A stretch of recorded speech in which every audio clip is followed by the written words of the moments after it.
শ্যামা মা কি আমার কালো রে, শ্যামা মা কি।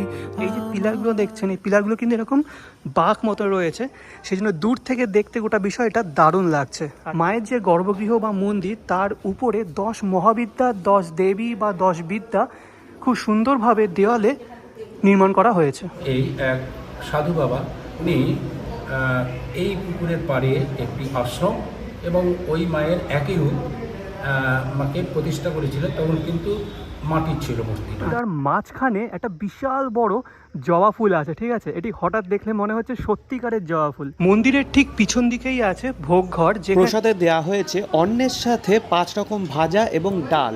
যে উপস্থিত হয়েছি এমন এক কালী মায়ের মন্দিরে, যেটি 14ই মে অর্থাৎ বৃহস্পতিবার উদ্বোধন হয়েছে বা প্রতিষ্ঠা হয়েছে। কালো রূপে দিগম্বরী, কালো রূপে দিগম্বরী, হৃদি পদ্ম করে মোরালো রে, শ্যামা মা কি আমার। নমস্কার বন্ধুগণ, কেমন আছেন আপনারা? আশা করি ভালো আছেন। লাস্ট কয়েকটা ভিডিও ধরে আমি মাল্টিভার্স অফ কলকাতা কেদার নিয়ে ভিডিও করেছি, অর্থাৎ তিনটি কেদারনাথ মন্দিরে খোঁজ দিয়েছি, তাও আবার খাস কলকাতায়। তাই এবার ঠিক করলাম মায়ের কোনো মন্দিরে ভিডিও করা যায়। মায়ের মন্দির সন্ধান করতে করতে আজকে উপস্থিত হয়েছি এমন এক কালী মায়ের মন্দিরে, যেটি 14ই মে অর্থাৎ বৃহস্পতিবার উদ্বোধন হয়েছে বা প্রতিষ্ঠা হয়েছে। আর এই মন্দিরের সৌন্দর্য দেখলে আপনারা কিন্তু অবাক হয়ে যাবেন। কিন্তু ব্যাপারটা হলো, কোথায় এই মন্দির, কী করে আপনারা আসবেন, কটা থেকে কটা পর্যন্ত খোলা থাকে এবং ভোগ প্রসাদের ব্যবস্থা আছে কিনা, সেই সমস্ত যাবতীয় খুঁটিনাটি তথ্য নিয়ে আজকের এই ভিডিও। আশা করি ভিডিওটা দেখার পর আপনাদের ভালো লাগবে। আর যদি ভালো লেগে থাকে তাহলে অবশ্যই লাইক, কমেন্ট, শেয়ার এবং সাবস্ক্রাইব করতে ভুলবেন না। তো চলুন শুরু করা যাক আজকের এই অপূর্ব কালী মায়ের মন্দিরের ভিডিও।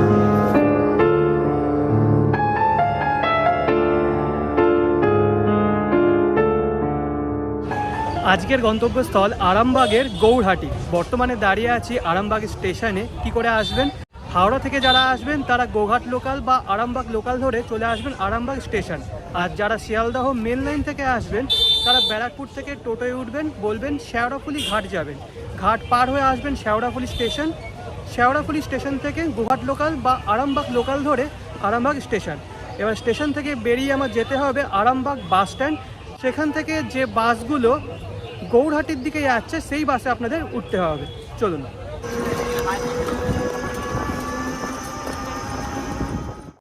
স্টেশন থেকে বাস স্ট্যান্ড একটু দূরে আছে, আপনারা একটা অটো বা টোটো ধরে নেবেন, জনপ্রতি 10 টাকা করে নেবে।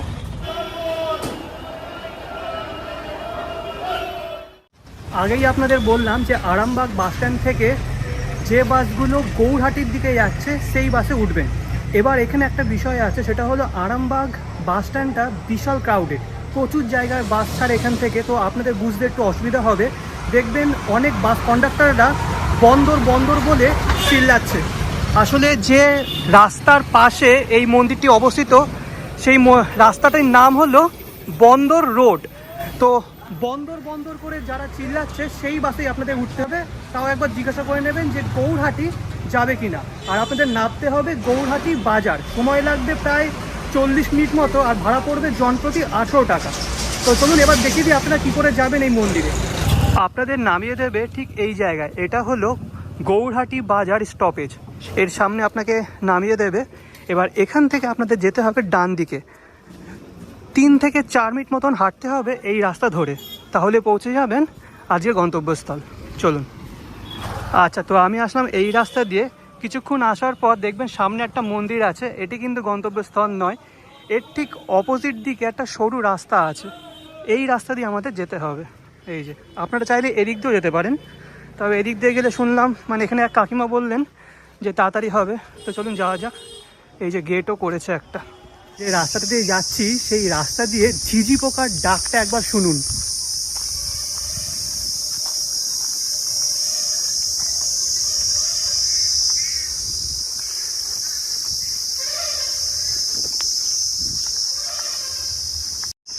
রাস্তা অবরোধ করেছে, মনে হয় চাঁদা দিতে হবে। চাঁদা দিতে হবে নাকি? তোলাবাজি আজকের থেকে বন্ধ কিন্তু।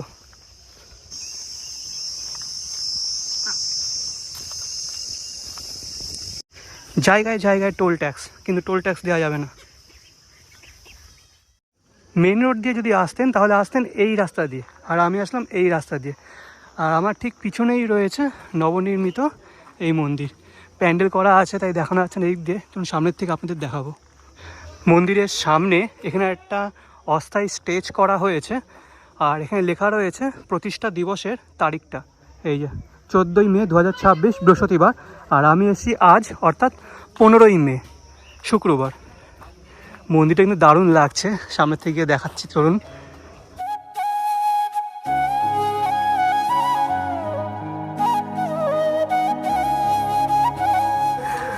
আচ্ছা, তো বর্তমানে চলে এসেছি আজকের গন্তব্যস্থল, অর্থাৎ আরামবাগের গৌরহাটিতে অবস্থিত রাধারপাড় কালী মন্দির। মন্দিরের গঠনশৈলী কিন্তু একদমই অন্যরকম, অর্থাৎ চিরাচরিত যে মন্দিরগুলো আমরা দেখে থাকি যেমন নবরত্ন মন্দির বা আটচালা মন্দির, তার থেকে সম্পূর্ণ আলাদা। আর দূর থেকে দেখতে পাচ্ছি এখানে দুটি গর্ভগৃহ রয়েছে। গর্ভগৃহে কোন দেবতা বা দেবী আছেন সেটা সঠিক জানি না, সামনে গিয়ে জানতে পারবো। আর উপর দিকে যদি তাকান তাহলে দেখতে পাবেন অসংখ্য রত্ন বিশিষ্ট, আর ওটা মন্দিরটা হলুদ বর্ণের। আর নিচের দিকে বেশ সুন্দর কারুকার্য করা খিলান বিশিষ্ট এরকম দুয়ার রয়েছে, খুব সুন্দর লাগছে দেখতে। আর মন্দিরের পাশে এখানে একটা বিশাল বড় পুকুর রয়েছে, এই দেখুন। কি পুকুর নাম? তামলি পুকুর। পুকুরের নামটা কি? তামলি পুকুর। তামলি পুকুর। আচ্ছা, এই পুকুরটার নাম তামলি পুকুর। এখানে অনেক ভলেন্টিয়ার্সরা আছে মন্দিরে। মন্দিরের উঠোনে দেখতে পাচ্ছেন এই মন্দির সম্পর্কে অনেক কিছু লেখা আছে, তো আপনারা পজ করে একটা স্ক্রিনশট নিয়ে পড়ে নিতে পারেন।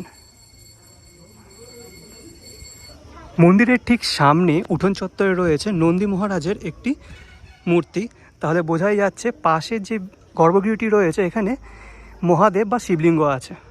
আর পাশে গর্ভগৃহে অবশ্যই কালী মা আছে। তো চলুন এবার সামনে যাওয়া যাক।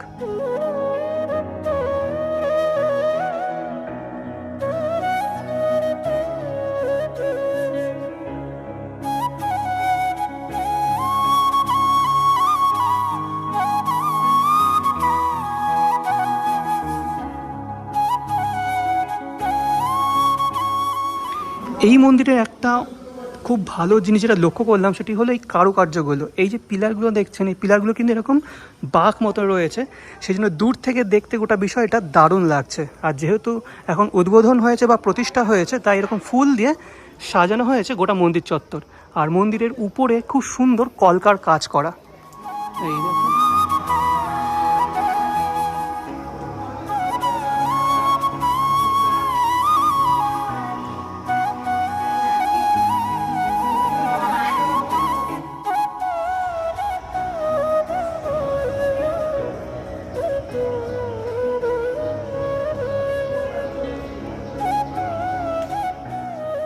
তো বর্তমানে দাঁড়িয়ে আছি মন্দিরের ভিতরে। আর যেমনটা আগেই বললাম যে মন্দিরের ভিতর দুটি গর্ভগৃহ আছে, ডান দিকে একটা বাঁদিকে একটা। ডান দিকের গর্ভগৃহে আছেন মা কালীর বিগ্রহ এবং বাঁদিকে আছেন বাবা মহাদেব। মহাদেবের যে গর্ভগৃহ তার উপরে এক পৌরাণিক কাহিনী বর্ণনা করা আছে। এটি হলো সমুদ্র মন্থনের কাহিনীটি, যেখানে সমুদ্র মন্থনের ফলে বিষ নির্গত হয়েছিল সমুদ্রে, আর মহাদেব সেটি পান করেছিলেন। সেই দৃশ্যটি বা সেই ঘটনাটি এখানে খুব সুন্দরভাবে ফুটিয়ে তোলা হয়েছে, এই দেখুন। তো এবার চলুন বাবাকে দর্শন করা যাক।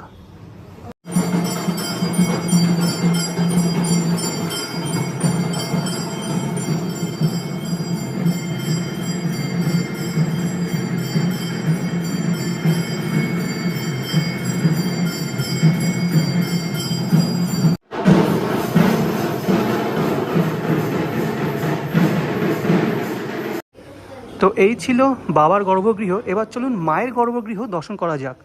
মায়ের যে গর্ভগৃহ বা মন্দির, তার উপরে 10 মহাবিদ্যা, 10 দেবী বা 10 বিদ্যা খুব সুন্দরভাবে দেওয়ালে নির্মাণ করা হয়েছে, এই দেখুন। আর এই 10 মহাবিদ্যা কিন্তু মন্দিরের উপরে চারদিকে আছে, পিছনের দিকের দেওয়ালে আছে মা ছিন্নমস্তা। মাকে দর্শন করার আগে চলুন মায়ের এই মন্দির সম্পর্কে কিছু ইতিহাস বা তথ্য জেনে নেওয়া যাক। আমার নাম অনন্ত ভট্টাচার্য। আচ্ছা, এই মন্দিরটা কত বছর পুরনো আর ইতিহাস সম্পর্কে একটু জানতে চাই। আমি এই গৌরহাটির স্থায়ী বাসিন্দা, আর আমি এক স্কুলে শিক্ষকতা করতাম। বর্তমানে আমি অবসরপ্রাপ্ত একজন শিক্ষক, গৌরহাটি হরদাস ইনস্টিটিউশন। সাধু বাবা নাম ছিল ঈশ্বর কৃষ্ণচন্দ্র সাঁতরা। উনি এই পুকুরের পাড়ে একটি আশ্রম এবং ওই মায়ের একই রূপ মাকে প্রতিষ্ঠা করেছিলেন। তখন কিন্তু মাটির ছিল মূর্তিটা ছিলেন। তখন বিভিন্ন দিক থেকে বিভিন্ন ভক্তজন এখানে আসতো, পাড়ার লোকেরাও তখন তাকে সহযোগিতা করতো এবং সেইভাবেই তার আশ্রমটা চলে আসছিল। আমার বাবা ঈশ্বর গঙ্গাধর ভট্টাচার্য, উনি একটা ভালো জব করতেন, কলকাতায় একটা ভালো জব করতেন। ঠিক মাঝ বয়সে দেশে থাকবো, দেশের মানুষের কাছে থাকবো, দেশের মানুষের ভালোবাসা পাবো, তাদের সেবা করব, এই রকম মানসিকতা নিয়ে তার মাঝ বয়সে মানে 40-45 বছর বয়সে আমার বাবা এই গ্রামে, গৌরহাটি গ্রামেই চলে আসেন। এমনি আমরা মানে ব্রাহ্মণ, বাবাও ওই রকম একটু কালী ভক্ত ছিলেন। তা এই আশ্রমে উনি আসতেন, ওনার রেগুলার আসা যাওয়া ছিল। তা এই রকমই হঠাৎ একদিন আমার বাবার নাম ধরি আর কি, উনি স্বপ্নাদেশ করেন কি সরাসরি আদেশ করেন জানি না, উনি বাবাকে বলে যান যে গঙ্গাধর তুমি আমার এই মাকে দেখবে। তারপর থেকেই উধাও। সাধু বাবার আজ পর্যন্ত এখনও পর্যন্ত তার কোনো রকম হদিশ পাওয়া যায়নি। এলাকার লোকেরাও, বয়স্ক লোকেরাও বলেন পাওয়া যায়নি। তো যাই হোক, তখন থেকে আমার বাবা রেগুলারলি দুবেলা সেই মাকে সেবা করে আসেন। মূর্তিটা তখন ছিল মাটির, অনেকগুলো কারণবশত সেইটা মানে ক্ষতবিক্ষত হতে থাকে। তা মূর্তিটাকে অন্য আর একটা জায়গায় শেল্টার করে এইখানে একটা নতুন করে মূর্তি স্থাপনা হয়। তা পরবর্তীকালে আমার ভাইপো উদ্যোগী হয়ে এবার সেই মন্দিরটাও ভগ্নদশা, মূর্তিটা হয়তো ঠিক আছে, ভগ্নদশা। এবার সেই মন্দিরটাকে ভাঙতে হবে, আবার নতুন করে তৈরি করতে হবে। এই যে একটা বিশাল পরিকল্পনা, ভাইপো একদম সম্পূর্ণ উদ্যোগী হয়ে বিভিন্ন সোর্স থেকে বা বিভিন্ন দাতাগণের কাছ থেকে নিজে উদ্যোগী হয়ে এই মন্দিরটা আজকে এই পর্যায়ে আনে, একদম ব্যক্তিগত উদ্যোগ। এবারে মূর্তি, ওই পুরনো সিমেন্টের মূর্তিটা রাখা হবে না, এই রকমই একটা আমাদের পরিকল্পনাও ছিল বা হয়ে গেছে। যাই হোক, সেই মূর্তি বিসর্জনের সময় একটা বাধা বিতণ্ডা আমাদের মধ্যে এসেছিলো, কিন্তু আমরা সেগুলোকে মানে চোখের জলেই মাকে বিদায় দিয়েছিলাম, মেনেও নিয়েছিলাম। পরবর্তীকালে আমাদের এই মূর্তি, মায়ের মূর্তি পাথরে তৈরি হয়, প্রস্তর মূর্তি। অ্যাটিস দেখতে না হলেও মোটামুটিভাবে আমার যতটা অনুমান 90% এই মিস্ত্রিরা যারা এখন করেছেন মোটামুটি সবই ঠিকই আছে। তাহলে এই মন্দিরটা আজ থেকে দাঁড়ানো প্রায় 160 বছরের মতো। বর্তমানে আমরা 3 ভাই, আমরা মায়ের দুবেলা সেবা করি। আমাদের পাশে যে রামকৃষ্ণ মঠ মিশন আছে, ওই মিশনের যে এখন অধ্যক্ষ মহারাজ স্বামী প্রাণারামানন্দজি মহারাজ, উনি এসেছিলেন, উনি আমাদের এই মন্দিরের দ্বার উন্মোচন করেছিলেন। এই বছর থেকে আমরা 3 ভাই মিলেই ঠিক করেছি নিত্য পুজোর সঙ্গে সঙ্গে নিত্য পুজো হয়ে যাওয়ার পর দুপুরের দিকে মূর্ধান্যে আর কি মায়ের অন্ন কিংবা পরমান্ন কিংবা পাকান্ন একটা আমরা নিবেদন করব। আর সন্ধ্যের দিকে আমরা ওই লুচি বা সুজি বা মুরকি সন্দেশ এইসব তাকে আমরা নিবেদন করে আমরা সন্ধ্যারতি করব।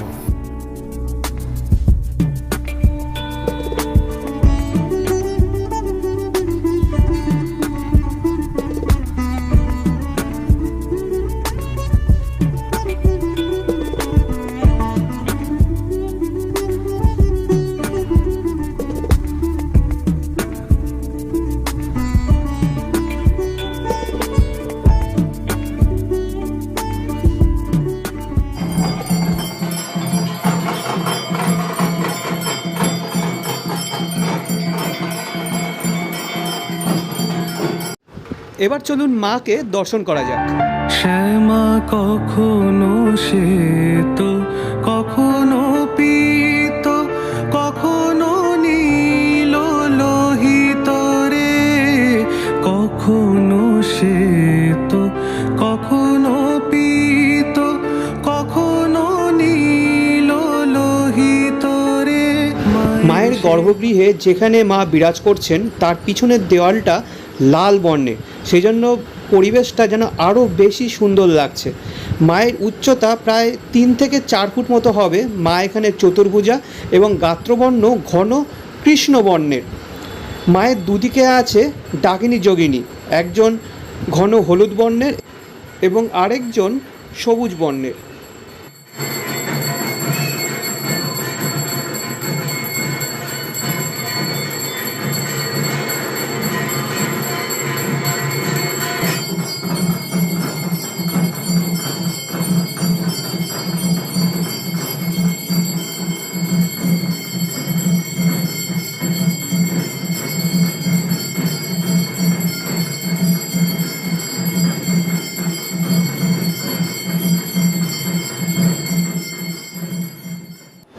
আরতির পর আমিও বসে গিয়েছিলাম প্রসাদ গ্রহণ করতে। একটি কলা পাতায় অন্ন, 5 রকম ভাজা, ডাল, একটি সবজির তরকারি, পরমান্ন, একটি মিষ্টি এবং সবার শেষে দেওয়া হয়েছিল চাটনি। এতটাই খিদে পেয়েছিল যে বাকি প্রসাদগুলি আর ভিডিও করতে মাথায় ছিল না। আর এই প্রসাদ আপনারাও পেতে পারেন, তার জন্য আপনাকে 10টা থেকে 10:30টার মধ্যে মন্দিরে এসে উপস্থিত হতে হবে। আপাতত প্রসাদের জন্য কোনো রকম মূল্য ধার্য করা হচ্ছে না। মন্দিরের ঠিক পিছন দিকেই আছে ভোগঘর, যেখানে মন্দিরে প্রতিষ্ঠিত দেবদেবীর জন্য ভোগ প্রস্তুত করা হয়। এই যে এটি হলো মায়ের গর্ভগৃহ, আর গর্ভগৃহ ঘিরে চারিদিকে একটা প্যাসেজ আছে যাতে ভক্তরা এই মন্দিরকে পরিক্রম করতে পারেন। এই দেখুন এরকম একটা প্যাসেজ রয়েছে। আর এই গর্ভগৃহের 3টি দুয়ার আছে, দুদিকে 2টো আর সামনে একটা। মন্দিরটা কিন্তু এক কথায় অপূর্ব লাগছে। একটা জিনিস আমি প্রথমে লক্ষ্য করিনি, সেটা হলো এই যে মন্দিরের একদম উপরের চূড়ার মাঝখানে একটা বিশাল বড় জবা ফুল আছে, ঠিক আছে? এটি হঠাৎ দেখলে মনে হচ্ছে সত্যিকারের জবা ফুল।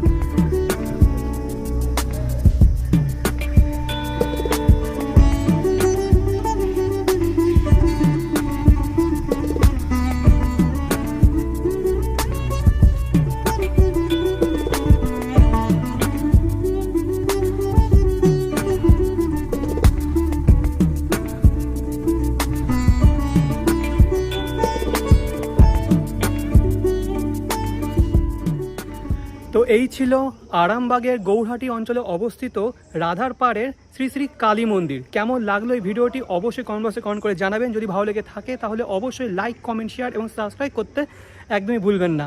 আসছি পরবর্তী কোনো এক মন্দিরের ভিডিও নিয়ে। আনটিল দেন ভালো থাকবেন, সুস্থ থাকবেন। আজকের জন্য বিদায়।